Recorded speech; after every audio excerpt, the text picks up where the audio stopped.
right, today we're looking at writing linear equations in point-slope form. So point-slope form is just another form of linear equation. Okay, so point-slope form is y minus y1 equals m times x minus x1. Now the m is my slope, and the x1 and the y1 are points on the line. So let's just kind of break this down and see the different parts. Okay, so the y stays y. We don't change that in this. Just like in slope-intercept, y and x stayed. We didn't use those for anything. Okay, they are still points on our line, but we're just not plugging in anything in for those. The y1 is the y value from our given point. Now, we are going to change the sign when we plug in. M is still our slope.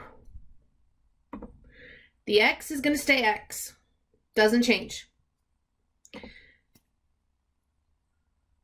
Then we have the x1, and this is the x from our given point. This again will change the sign. All right, so looking at an example, given m equals 3 and the point 4, 5, we're going to write the equation in point slope. So I've given it here, and we're just going to plug in the missing values. We're given the m, we're given a point. Everything else is staying like it is. So my m is 3. Now remember, a point is always x, then y. So this is my x1, this is my y1.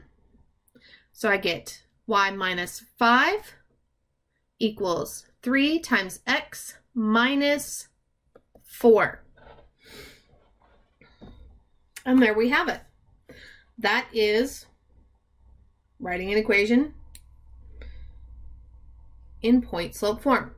Point-slope form is most useful when we're given the slope and a point. Okay, so now let's say we're given -2 for my m and 6 and -7 for my point. So again, this is my x1, x1, y1, and all we're doing is we're plugging in the given values.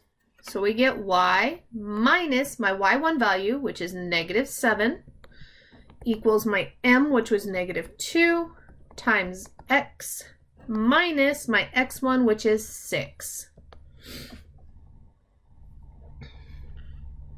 Pretty straightforward.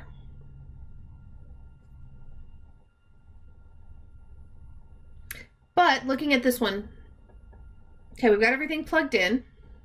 Notice I've got minus a negative.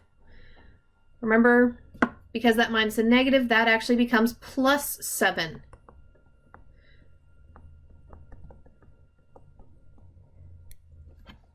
So we get y plus 7 equals -2x minus 6. All right, we're going to do one more of these. So given a slope of 1/2 and the point -3, 1, we're going to write the equation in point-slope form. So again, I get y minus my y1 value, which in this case is 1,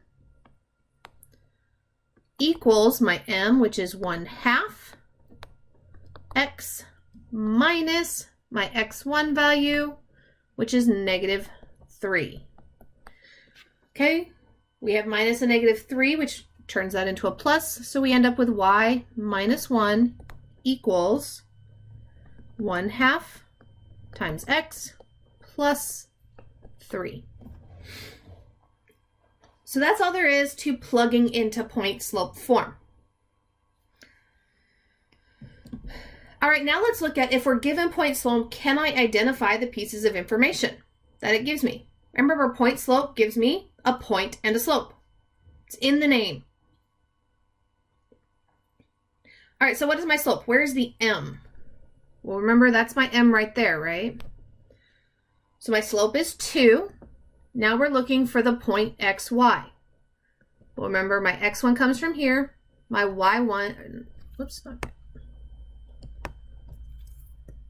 y1 comes from there. And we're going to take the opposite of the sign that you see in front of it, because remember when we plugged in, it changed the sign. So my x value is 1 and my y value is 3.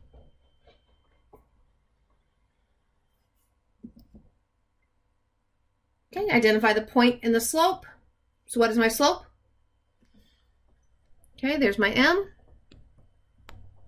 So in this case, -4/3. Okay, what is my x value for the point? Well, in this case, since it's a positive, it says +8 there, we know it's a -8. My y value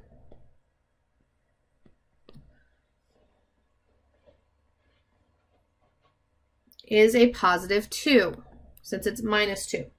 We always take the opposite sign when we're pulling out the point. All right, let's look at one more. I've got y equals x plus 6. So what is my slope? Okay, my slope is 1. Remember, we have that invisible 1 there. Now we're looking for our x1 and our y1. Well, we can easily pick out the x, right? It's the point there, opposite sign of that, so it's going to be a -6.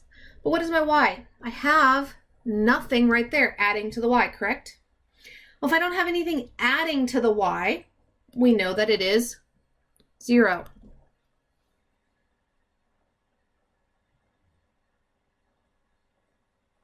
So I get the point -6, 0. All right, that is all I have for you in this video. We'll talk a little bit more about using point slope form when we're not given the slope, but we're given 2 points in the next video.